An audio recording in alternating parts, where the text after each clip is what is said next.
তৈরি করতে পারে ছাত্র জনতারা। কিন্তু বিএনপি জানে বিপুল ভোটে ক্ষমতায় আসার পরে কারোর ক্ষমতা হবে না বিএনপির বিরুদ্ধাচরণ করতে। সুতরাং বিএনপি ক্ষমতায় বসবে। আর এখানে ক্ষমতায় কি করে বসবে, এটা একটা সহজ নিয়ম আছে, যে সেটা হচ্ছে রাষ্ট্রপতি তিনি একজনকে প্রোটেম স্পিকার হিসেবে সাংসদদের মধ্যে সিনিয়র কাউকে নিয়োগ করবেন এবং তাকে রাষ্ট্রপতি শপথ বাক্য পাঠ করাবেন, এবং রাষ্ট্রপতি তাকে শপথ বাক্য পাঠ করার পর প্রোটেম স্পিকার তখন অন্য সাংসদদের তাদের শপথ বাক্য পাঠ করাবেন এবং তারপরে সংসদ গঠিত হবে। এইখানে রাষ্ট্রপতি ও প্রোটেম স্পিকারের ক্ষমতার একটা মাস্টার স্ট্রোক আছে। রাষ্ট্রপতি শাহাবুদ্দিন চুপ্পু যদি নিজের অবস্থান শক্ত করতে চান, তবে প্রোটেম স্পিকার নিয়োগ করাটা হবে তার প্রথম বড় পদক্ষেপ। পছন্দের ব্যক্তিকে তিনি নিয়োগ করবেন। আর ইউনূস সরকারের ভূমিকাটা কি, নিয়ম অনুযায়ী রাষ্ট্রপতি এই নিয়োগের ক্ষেত্রে বিদায়ী সরকারের পরামর্শ নেবেন কিনা তা নিয়ে ইউনূস কিছু বিতর্ক তুলতে পারেন, কিন্তু রাষ্ট্রপতি সরাসরি প্রোটেম স্পিকার নিয়োগ দিতেই পারেন এবং ইউনূস সরকারের কর্তৃত্বকে চ্যালেঞ্জ করবেন। জুলাই সনদ এবং শপথের তাহলে নতুন সংকটটা কী হতে পারে? বিএনপি যদি জুলাই সনদের কিছু ধারার বিরোধী, তারা নিশ্চিতভাবেই আছে, তবে তারা পুরনো ফরম্যাটে শপথ নিতে চাইবে, কিন্তু ছাত্র জনতার চাপ থাকবে নতুন সনদের ভিত্তিতে শপথ নেয়ার। এবং পুরনো যে আগে শেখ হাসিনার সময় সংসদে কে ছিলেন স্পিকার, শিরিন শারমিন, তিনি কিন্তু আইন অনুযায়ী যদি রাষ্ট্রপতি মনে করেন শিরিন শারমিনকে দিয়েও তিনি শপথ নেওয়াতে পারেন। এরপরে ট্রানজিশন অফ পাওয়ার, রাষ্ট্রপতির কথা তো বললামই যে ডক্টর ইউনূসের সাথে আলোচনা ছাড়াই তিনি দ্রুত প্রোটেম স্পিকার নিয়োগ করে বিএনপিকে আমন্ত্রণ করতে পারেন সরকার গড়ার জন্যে। এবং তারপরে ডক্টর ইউনূস কী করবেন, তিনি সংস্কার শেষ না হওয়া পর্যন্ত তিনি গেজেট প্রকাশটাকে আটকে রাখতে পারেন, দেরি করতে পারেন, কারণ গেজেট প্রকাশটা হচ্ছে একটা বড় জিনিস। তাহলে বিএনপি কী করতে পারে, রাজপথে এবং সংসদে দ্রুত শপথ ও স্পিকার নির্বাচনের মাধ্যমে ইউনূস সরকারকে অকার্যকর ঘোষণা করে দেবেন। এবং রাষ্ট্রপতি সুযোগ পেয়েছেন, ইউনূস সরকার যেভাবে তাকে অপমান করেছেন সেই অপমানের শোধটাই বা তোলবার। আমার তো মনে হয় গেজেট প্রকাশ হওয়ার সাথে সাথেই রাষ্ট্রপতি করবেন কি, ইউনূস সরকারকে বরখাস্ত করে দেবেন। বরখাস্ত করে দিয়ে তিনি বিএনপিকে ক্ষমতা করবার জন্য সরকার তৈরির আমন্ত্রণ জানাবেন। সুতরাং এই পরিস্থিতিতে বাংলাদেশে জুলাই সনদের তাহলে কি দাঁড়াবে?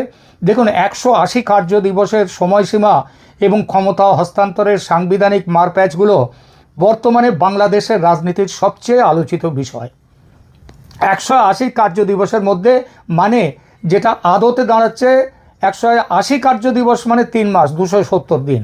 এই 270 দিনের মধ্যে সংবিধানের চূড়ান্ত সংস্কার সম্পন্ন করতে হবে সংসদের প্রথম অধিবেশন বসার দিন থেকে। তাহলে এইতে যাতে কোনো দল এইখানে কি করতে পারেন, প্রধানমন্ত্রীর মেয়াদ 2 টার্ম করা, এটা বিএনপির বিরোধিতা করবেই, লিখে নিন।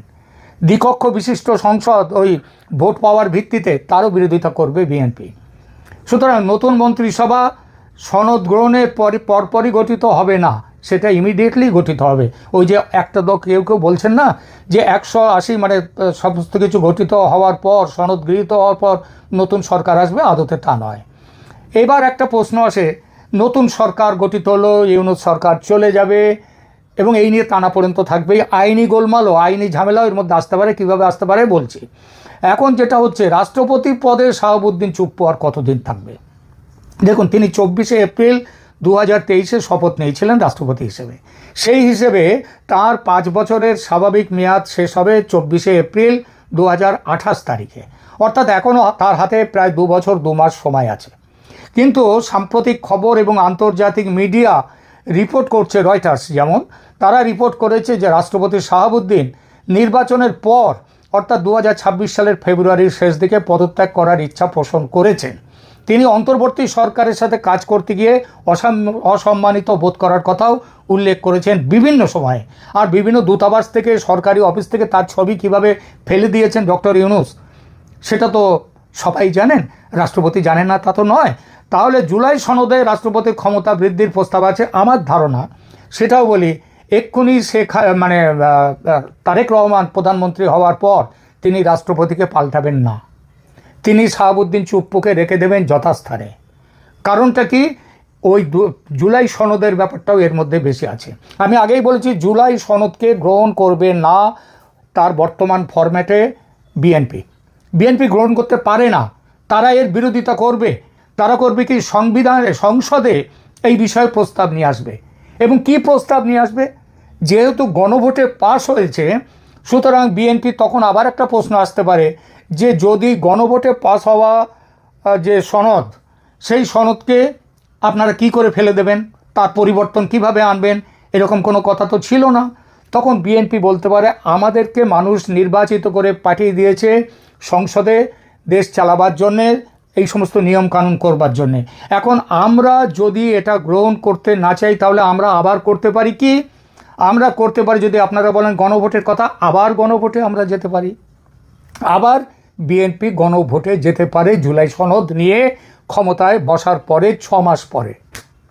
এই জন্যে যে বারবার আমরা বলছি, একটা প্রশ্ন উঠছে 6 মাস পরে আবার দেশে নির্বাচন হতে পারে। সেই নির্বাচন শুধু যে সংসদ নিয়ে হবে কিনা সেটা পরে আসছি। তার আগে বলি, জুলাই সনদকে পাস করবে না এই সরকার, এবং তার বিরুদ্ধে ছাত্র জনতাও আর রাস্তায় নামার ক্ষমতা, সেই মেরুদণ্ডে জোর তাদের আর নেই। আর তাছাড়া সবথেকে বড় কথা, বিএনপি বিপুলভাবে ক্ষমতায় ভোটে জিতে ক্ষমতায় এসছে। সুতরাং বিএনপিকে আর উত্তক্ত করা এই মুহূর্তে ছাত্র জনতার ক্ষমতায় নেই। তাহলে বিএনপি তখন করতে পারে কি, নতুন করে আবার গণভোটের ব্যবস্থা করবে 6 মাস পরে। এই গণভোটের মধ্যে কি আবার নতুন করে সংসদ নির্বাচনের কথাও আসবে? সেই কথা কিন্তু একেবারে ফেলে দেওয়া যায় না।